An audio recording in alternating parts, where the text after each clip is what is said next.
On est de bonne humeur, je vous la partage. Ah oui, c'est déjà samedi et le samedi, on ne se fâche pas. Aujourd'hui, 21 février, c'est la journée mondiale de la langue maternelle. J'adore déjà le sujet. Cette journée est célébrée chaque 21 février. Elle a été proclamée par l'UNESCO en 1999 et observée depuis l'an 2000. Le savez-vous qu'il existe environ 7000 langues dans le monde?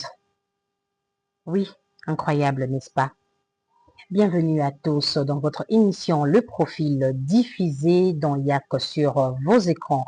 Aujourd'hui, nous allons poser des questions autour de la langue maternelle. N'est-ce pas un sujet passionnant? Abonnez-vous encore et encore pour plus d'actualités. On se pose la question, mais pourquoi le 21 février? Cette date rend hommage aux étudiants tués le 21 février 1952 à Dakar, aujourd'hui Bangladesh. On est en Inde. À l'époque, Bangladesh n'était pas encore un pays indépendant. Les territoires faisaient partie du Pakistan oriental et le gouvernement voulait imposer l'ourdou comme seule langue officielle.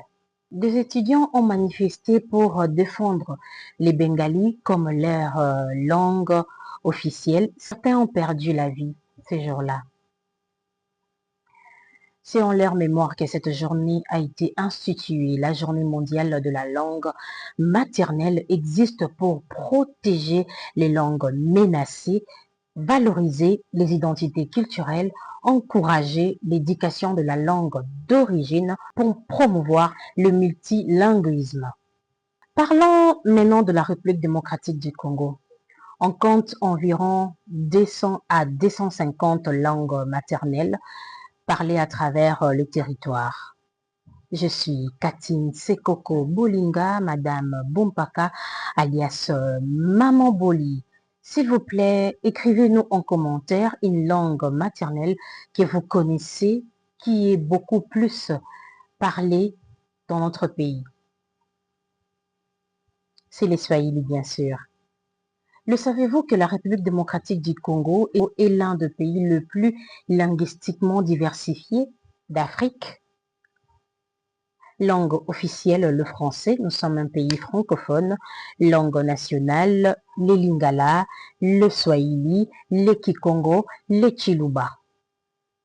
On se demande de fois pourquoi autant de langues?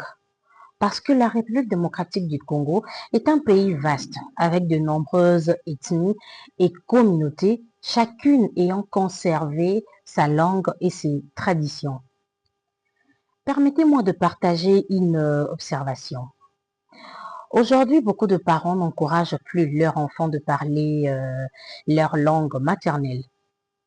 Un enfant qui grandit chez les Luba parlera naturellement les Chiluba. On est d'accord avec moi? Dans une famille swahiliphone, il parlera aussi les Swahili. Dans une famille Congo, l'enfant va parler les Kikongo. Mais souvent, quand il s'agit du Lingala, certains parents corrigent ou interdisent à l'enfant de le parler. Tu vas entendre, tu es lingalaphone. Sinon, je ne m'épargne pas, je suis dedans. Chers parents, il est temps de réintroduire nos langues maternelles dans l'éducation de nos enfants. Savez-vous la force que nos langues possèdent? On se rend souvent compte de leur valeur quand on est à l'étranger. Dis-moi combien de fois ta langue maternelle t'a déjà sauvé? Combien de fois elle t'a permis de créer une connexion, de te sentir chez toi? Par exemple, chez nous, les Bolia, à Namongo, nous disons maman, Nyango.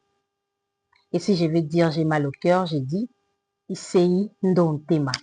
Elingi koloba, motema nanga, eza na pasi.